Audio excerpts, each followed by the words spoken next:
Karena kalau kita lihat pasal 2 dan 3 Undang-Undang Korupsi itu ya, Undang-Undang 31 1999, tidak boleh tidak, harus ada mens rea-nya, harus ada niat jahatnya.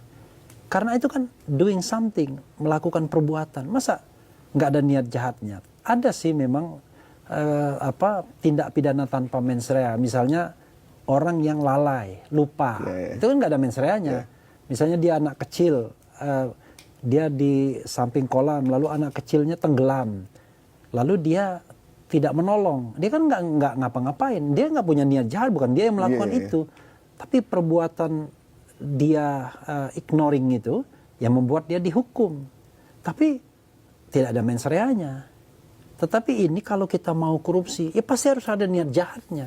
Kalau nggak punya niat jahat, itu namanya pelanggaran administratif.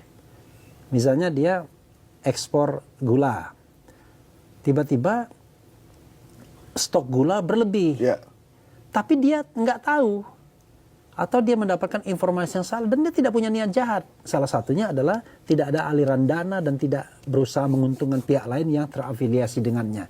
Nah itu bisa sanksi administratif. Misalnya dia harus mengembalikan kerugian negara misalnya. Kalau misalnya menggunakan undang-undang administrasi pemerintahan.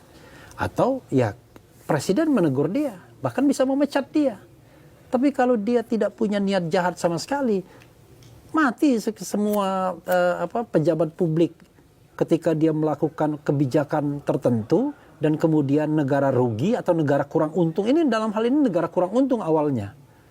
Masa potensial loss pun kemudian menjadi dianggap sebagai kerugian negara. Maka semua direksi BUMN nanti bisa kena penjara semua. Dan pihak swasta yang bekerja sama dengan kementerian maupun BUMN bisa kena juga. Bisa karena kena dianggap juga. menguntungkan pihak lain. Iya, tetapi maksud saya tidak ada orang yang mau menjadi pejabat publik kalau begitu. Nah, cuma memang ya kita tahu bahwa nuansa Tom Lembong nuansa diincar. Jadi memang untuk Tom Lembong dan Hasto ini kebetulan memang dituntut dengan tuntutan yang sama, 7 tahun kan? Ya.